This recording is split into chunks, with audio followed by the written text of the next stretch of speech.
Um, Universities are back.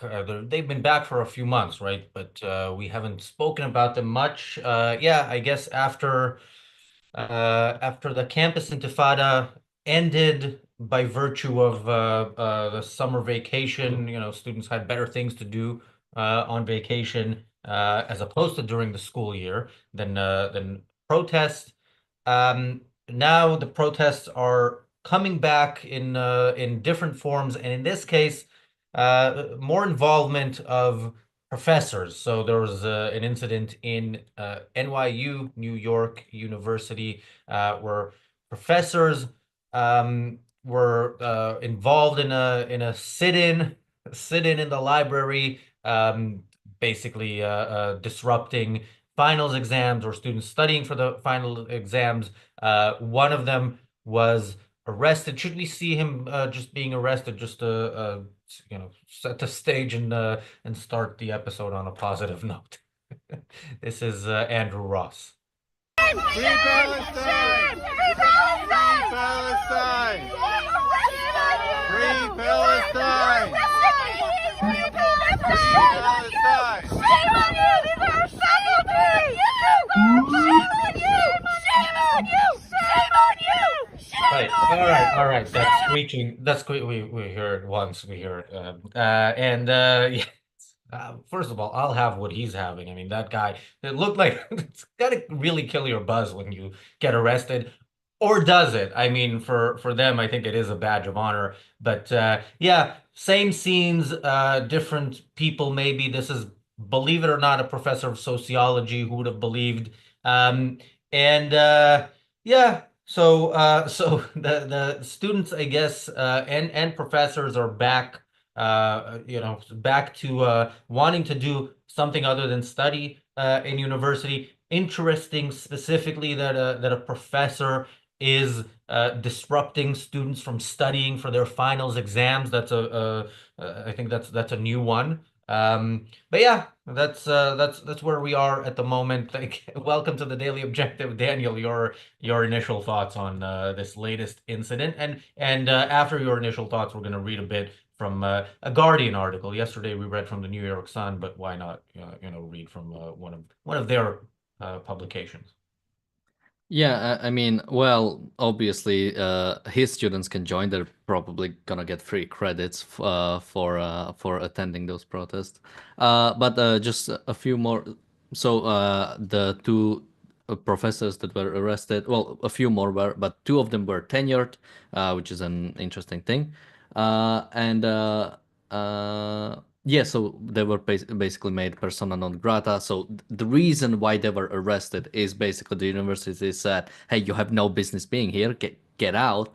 And so the charge is basically like trespassing. I think there's something else. So it's like minor charges. It's not a big deal, especially I assume uh, that they didn't commit much in the past, or at least they weren't arrested in the past. So they'll probably like get away with it. So it's not a big deal on that side. But I think it's great to see that universities are finally standing up for themselves.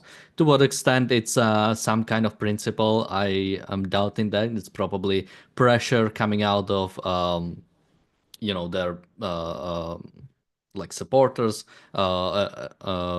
and all that. So but still great to see, lovely to see. And also the amount of it was really interesting how uninspired his Free Palestine chanting were. I think that was the most really the most boring chanting I've ever heard. And it's like, I always say that even if you stand from the wrong ideas, at least, do it with courage and not just like it's like he doesn't even want to be here. Like this is your chance.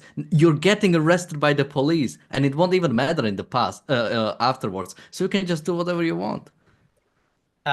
Yeah, I don't know if it's a lack of inspiration that's what caused that. It does seem like there were substances in play, but I'm not alleging anything, and I don't think he should be arrested for that. He should be arrested for disrupting the peace. So okay, let's go to this article. it's in the Guardian. NYU professors barred from building, say school is caving to pressure on Gaza. After joining pro-Palestinian sit-in, Andrew Ross and Sonia Pasmentier were declared persona non grata. Two professors declared persona non grata, or PNG, by New York University have accused the university of escalating suppression of pro-Palestinian speech under pressure from donors, politicians, and pro-Israel groups. And let's pause there because it's again, when a newspaper tells you something and is reporting the news, they choose first of all what the story is, then how to report it. And this is one of the most common things that the Guardian does when they report about anybody getting in trouble for anything, specifically violence in pro-Hamas protests. And violence is a regular feature of pro-Hamas protests. They are supporting the violent, and they are often doing it with violence. Um, but yeah, it's always something about maybe the Jews are paying somebody to enforce the law here. Let's just throw that out there. We're just asking questions. And yeah, that's the first paragraph of it. Daniel, I'll see if you have a comment right after I thank Jonathan Honig for a pre-show super chat. Yeah, those are possible. As soon as a show is scheduled, you can already super chat. If it's an hour before, if it's a day or a week before, that is a possibility. And thank you, Bonnie, for the super chat as well. Um, yeah, Daniel. Yeah, I mean, this idea of this being anti-free speech, this has been said pretty much throughout the whole campus intifada. The problem was never the speech. People can, especially in America, can say for the most part whatever they want. The problem was the fact that they are occupying campus grounds, breaking the rules of the university, maybe in some cases even breaking laws. And so again, the charge wasn't you supported Palestine, or you spoke kindly, you spoke against Israel, or whatever. It was trespassing because they had no business being there. So again, trying to make it about free speech is what they always try to do. But again, that's not an issue. So I mean, again, it's something that again shows uh, I mean, this honesty should be clear coming out of people who support Palestinians when they actually mean they actively support Hamas and the actions of Hamas. So yeah. Okay, before I continue reading the Guardian article, I'll read a super chat, which is always more fun. Thank you, PC, for the super chat. PC says, I hope Trump bans these protests within the US. Um, I don't know. I mean, generally speaking, it would be good if people can't force their opinion on you, like force you to hear their opinion by blocking the roads, by blocking, the library in the university that you pay to study in. But it has to be across the board. Like it has to be. This type of protest is a problem, no matter what you are protesting for or against. Um, if they start picking and choosing the right causes and the wrong causes. Back in lockdowns here in the UK, there were some BLM riot copycat protests here. Let's call them that. They weren't as violent, but they did block the roads. And I remember, and there were also anti-lockdown protests, which included some weird ideas like COVID conspiracy theories and so on. But I remember people arguing, and many people arguing, the BLM protests are okay because it's for a good cause, and these are not. So I don't want government making those kinds of decisions, but I do want government banning people from forcing anybody to listen to their views. Yeah, So yeah. well, the thing is, the campus intifada was, at least from my understanding, never really about the government. So when it comes to, I mean, Trump definitely shouldn't ban anything. I don't think president can do anything about this. These are private universities that have a choice over over that. I think even specifically with, I'm not sure if it was Columbia or NYU, you had like police like standing outside of the universities, and but they had to get approval from the universities. Yes, we do want these people to stop occupying our buildings. So at the end of the day, it is on those universities to say, yeah, they are violating, they are breaking our rules, and we need the help of the police in that. So Yeah, and beyond that, if people in the West start recognizing that Islamists are the enemy in where they do the things that they do to Israel and elsewhere, and actually declare war. If we declare war on the Palestinians, as we should, then supporting an enemy in a time of war absolutely should be illegal. That doesn't fall under free speech. But yeah, so yeah, and one other thing, and Daniel, I we haven't planned this for the show, so I don't know if you have it handy, but if you have the clip from how how such situations should be handled from Emory University back in the original campus Intifada. You can look for it. Let me read the next paragraph or two from the article. So the article continues. NYU has barred the two tenured faculty members, Andrew Ross and Sonia Posmentier, from entering some buildings after they joined the sit-in at the library and other protests over 2 days last week to demand the university make public its investments in companies tied to Israel and close its campus in Tel Aviv. On the second day, they were arrested and charged with trespassing and disorderly conduct, relatively minor offenses that do not result in a criminal record. The university also imposed PNG orders against students who took part in the protest, as well as non-tenured faculty, including, oh man, Chenjerai, oh, that's not so difficult to pronounce. Chenjerai Kumanyika, an assistant professor of journalism. Kumanyika said on Blue Sky that NYU has not provided guidance on how long the designation would last or how it could be appealed. Um, the American Association of University Professors described the PNG orders as tantamount to suspension and, quote, part of a distressing pattern of repression of pro-Palestinian speech on college campuses. You know, you would think if you're a professor, you would understand a basic concept like speech, where it applies and where it doesn't apply, and what actually is and isn't speech. But I think they do understand it, and they intentionally misuse it. These are not errors of knowledge. Yeah, Daniel. yeah, I mean, well, first of all, this was the first time I seen Blue Sky mentioned as someone as instead of X, which was interesting to see. Yeah, I think the person, one of the professors who was arrested, also said on Blue Sky that apparently they didn't communicate the specific violation, how to appeal this designation, and how long the ban will last. So I mean, there's that. But I mean, it's clear. Like again, this is talking about free speech. Again, it's only about the government. The free speech just means government cannot censor your speech. It cannot come after you after your speech. It doesn't mean that private institutions cannot remove you from their ground, can charge you with, or like say that you're trespassing and then you get charged for trespassing. I mean, obviously, it's a bit different if you're a university professor and you work there. But similarly, there are rules for the university. When you break them, there should be something. There should be some consequence for it. But again, if you are in your classes, you can probably, for the most part, do whatever you want as long as it, again, aligns with curriculum or like policies.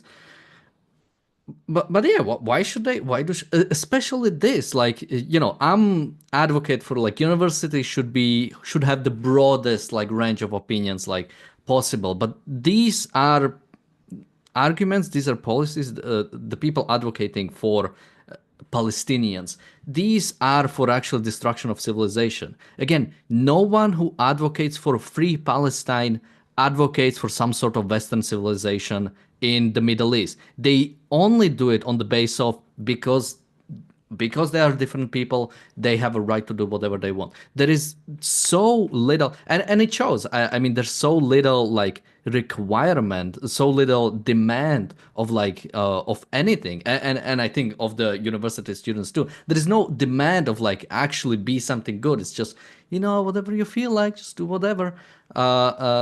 Again, there should be demands. We should like demand more from professors, from students, when it comes to sort of advocacy. Like again, if you had, maybe we do the Hitler comparisons too much, but if you had like the Hitler Youth Club in your university, would you say like, well, they are like, they are denying our free speech? Again, it would be wrong. They are not denying your free speech. They just don't want Nazi propaganda on their campus grounds.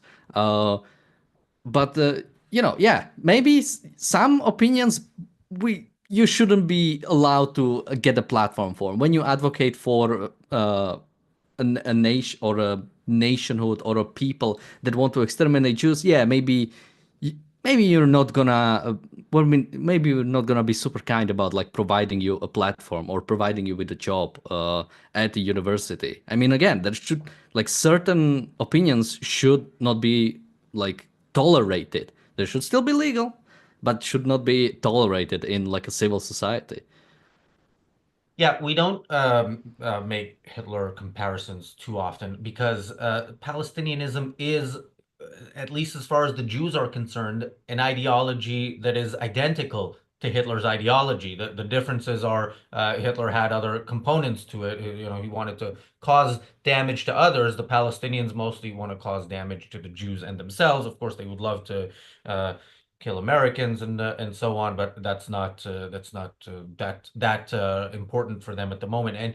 And that's what these people, the advocates for Palestinians around the world, especially in the West, are advocating for. Yeah, as you mentioned, they are anti Western civilization, but they are specifically anti-Israel, and this is their cause. I'll once again recommend your own Brooks talk, anti-capitalism and anti-Semitism, to understand this point much better. But here it's interesting because of what comes next in the article. They might be choosing specifically to single out the Jewish state for their advocacy, but if you listen to them, they are the ones who are being targeted. Let's see the rest. So Ross, a sociology professor, said scores of NYU students have been declared PNG and barred from university buildings for taking part in pro-Palestinian protests in recent months. But this is the first time a member of faculty has been subjected to the sanction.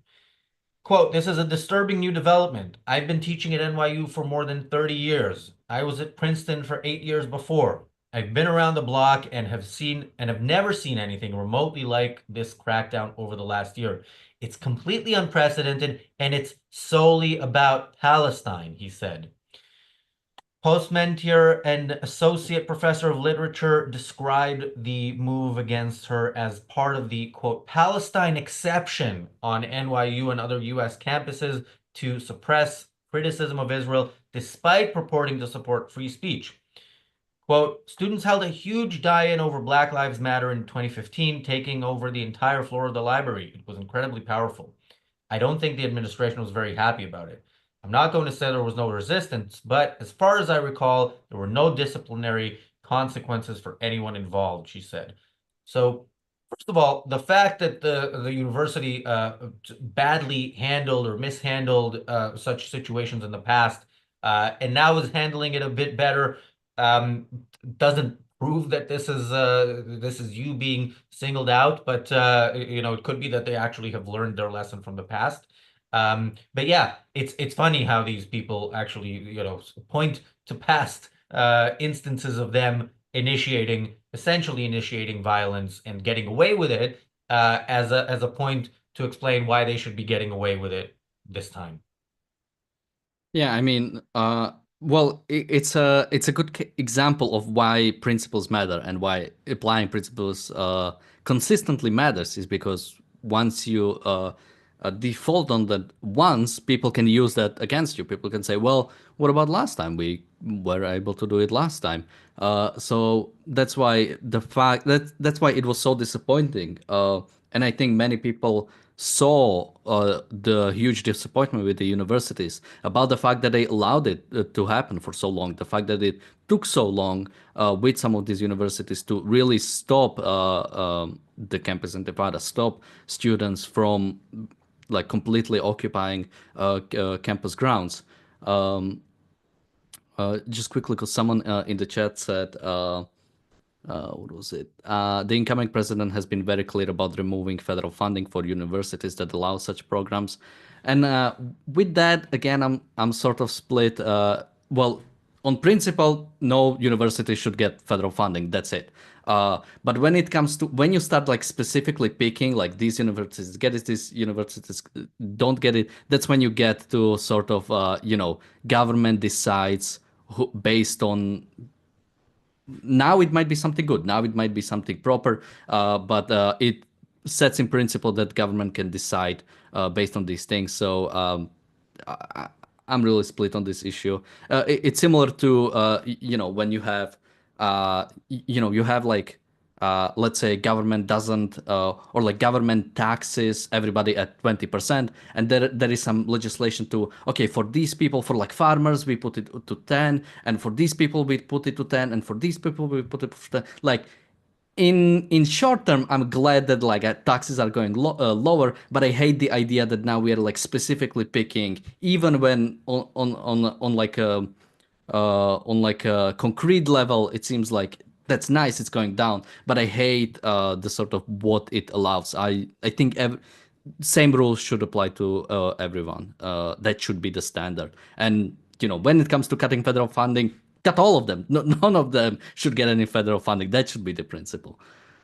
Yes. Instead of defunding the police, how about defunding the universities? And okay, let's read a bit more. And the thing is, as with every episode where we read out an article, Guardian article about whatever it is we're talking about, it's kind of there's two stories that we're discussing: the story itself and how the Guardian tells the story, and what they choose to tell you, and how and in what order. So we've heard I don't know how many paragraphs into this article we are. I wasn't counting, but we've only heard the pro-Hamas side so far. Now the article gets to NYU's response.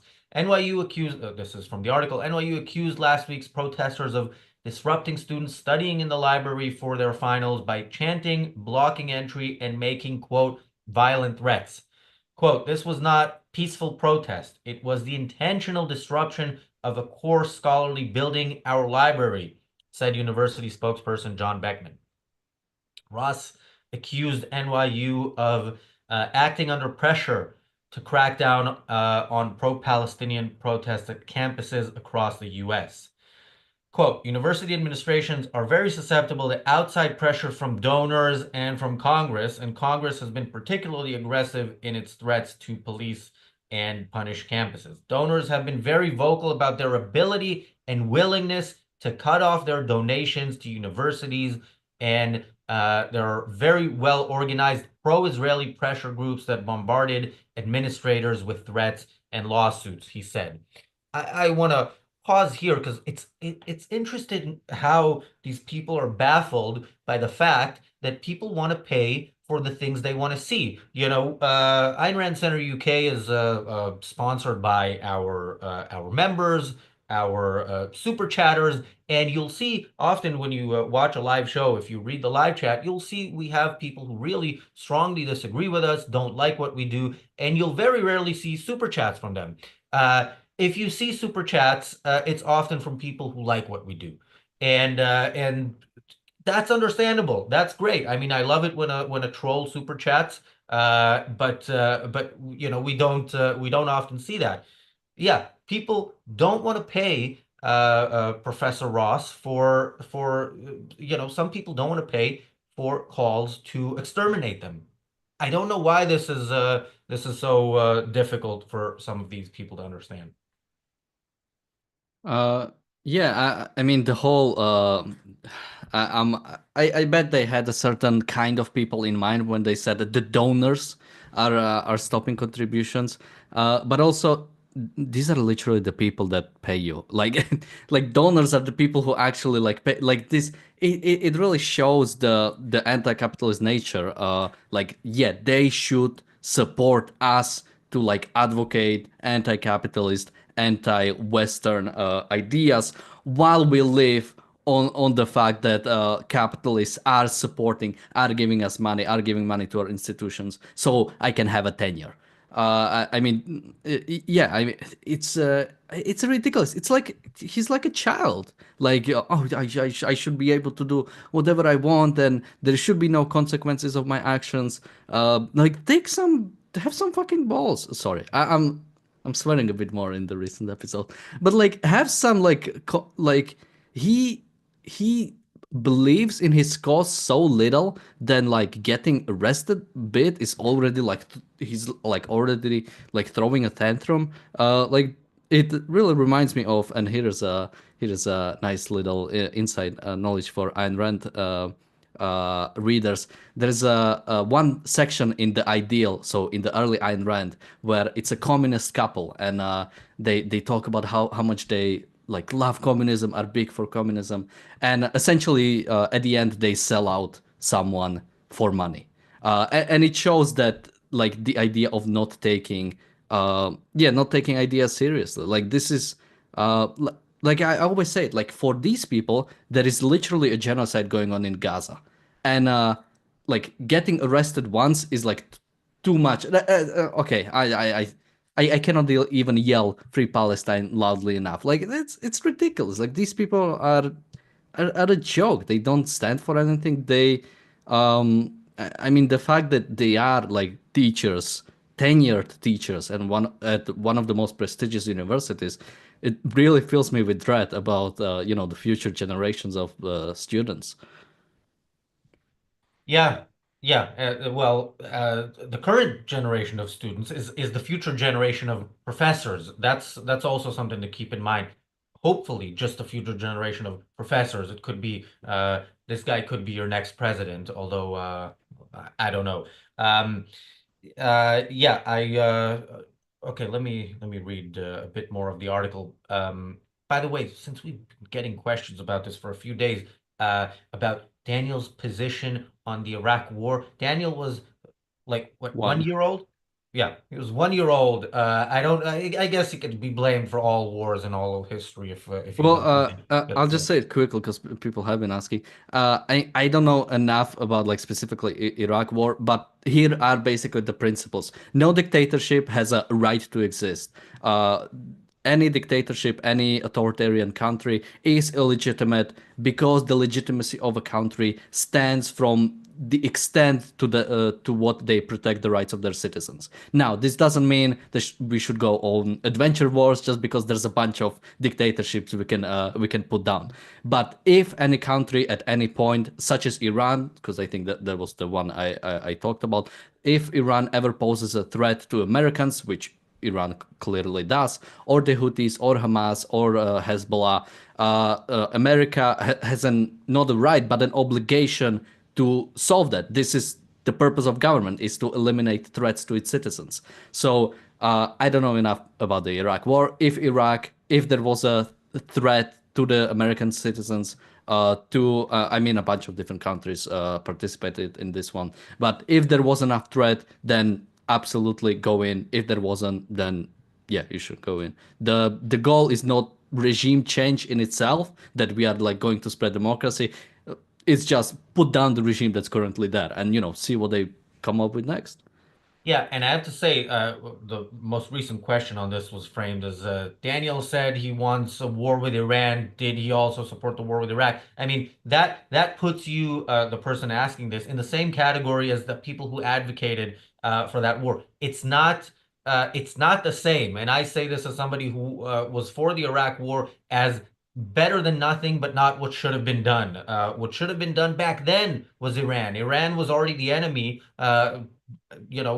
Certainly after 9/11, even though they didn't do that specific terrorist attack, and long before it. if the war was to remove the threat of Islamic terrorism, Iran was a much more urgent target than Iraq. And again, removing the regime in Iraq also could have been done in different ways. You know, Bush has been ridiculed for the mission accomplished banner, 20 days after the war started. But the mission was accomplished. Saddam was removed.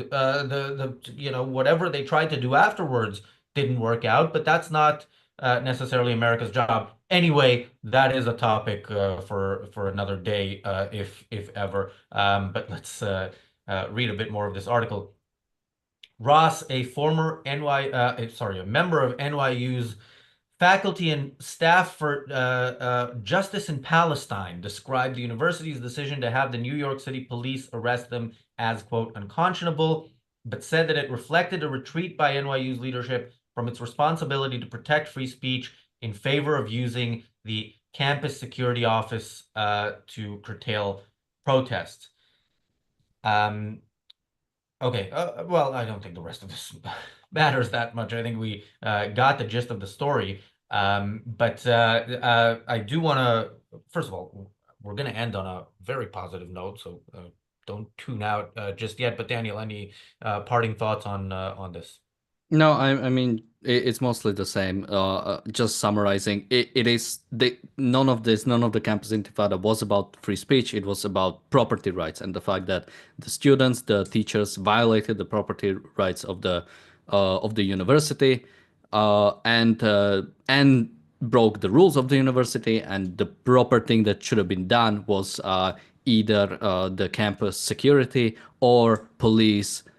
If it was bad enough, if the campus security wasn't able to handle on its own, invite police to, disperse the students who are occupying the campus grounds. This should have been over in a day, not happen over, I don't know, days, weeks, months, or over however long the whole thing took.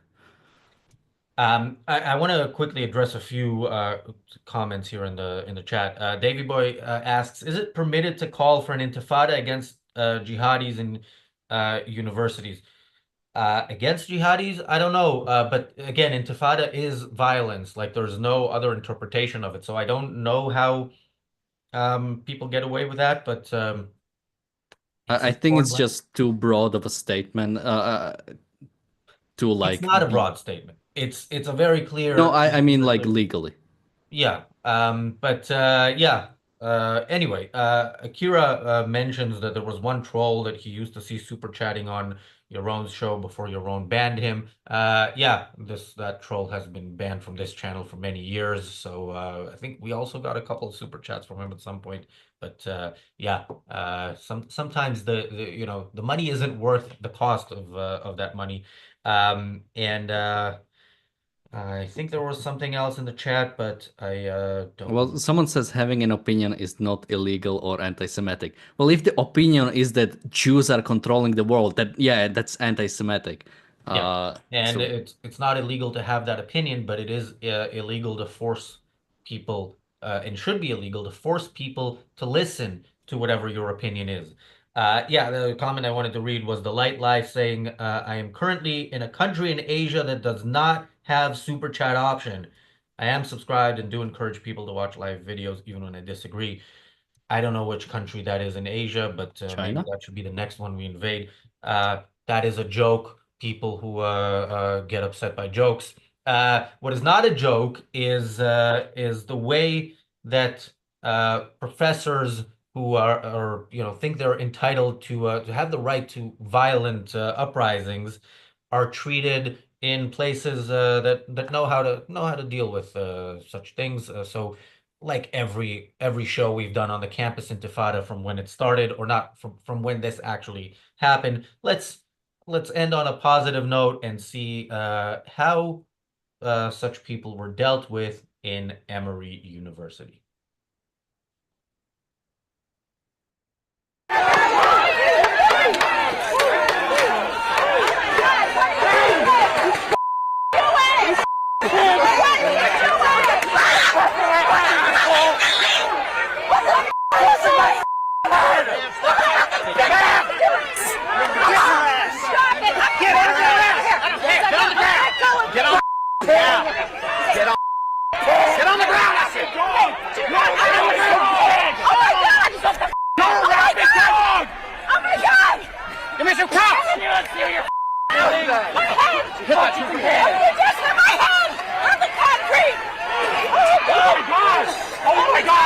You be more fascist. You are Hitler. You are a rabid dog. Shame on you. May you never live another day. I am a professor. This is an Emory professor, I everyone. am a professor of economics. You are rabid dogs. You are fascists. It was a peaceful protest until they started fighting. All right, yeah. And everything, I think we did a whole show on that, but yeah, that actually does deserve a play-by-play and how We she did a whole starts. trial on that. Yeah, actually, we did a mock trial. Yeah, members at the platinum level and above have access to the mock trial. Yeah, from her coming at the police officers to describing what's going on, my head on the concrete, and so on. Yeah, you're resisting arrest, so some force needs to be used there, and then telling us that she's a professor, and then a professor of economics, because that's that is generally supposed to be better than a professor of sociology. But that doesn't mean you have the right to do whatever, whatever you want. WUB says, "This is your positive note? 3 question marks." Yes, there's another positive note, but yeah, that's pretty positive. Yeah, bad people do bad things and then pay for it, as opposed to not pay for it. Thank you, PC, for paying for this content. And with another super chat, PC says, "Islam wants to control the world." Sad face emoji. Yes. And yeah, well, many followers and practitioners of Islam, certainly the more consistent ones, want to control the world. And the problem is, the West is strong enough to easily push back against that, but there is no strength in conviction in the West that is the right thing to do, and that is how the stronger side can lose in a war. So let's hope that doesn't happen. The Ayn Rand Center UK Awards are happening on Monday. This is an annual thing for people who haven't been watching us for years. We've been doing this I think this is the fourth one at least, right? And this time we are actually going to send out, I believe today, the email to members. The email where members can vote before the show. YouTube members, we will post it as a community post for members only on YouTube. So yeah, people have a couple of days to vote, and then of course members and non-members, everybody can vote live during the show for each category as we present them. Nikos is back on the channel after I don't know how long to host that show. I will be on the show as well, so make sure you tune into that. Before that, we have tomorrow's daily objective, we have Monday's daily objective. So tune in for those as well.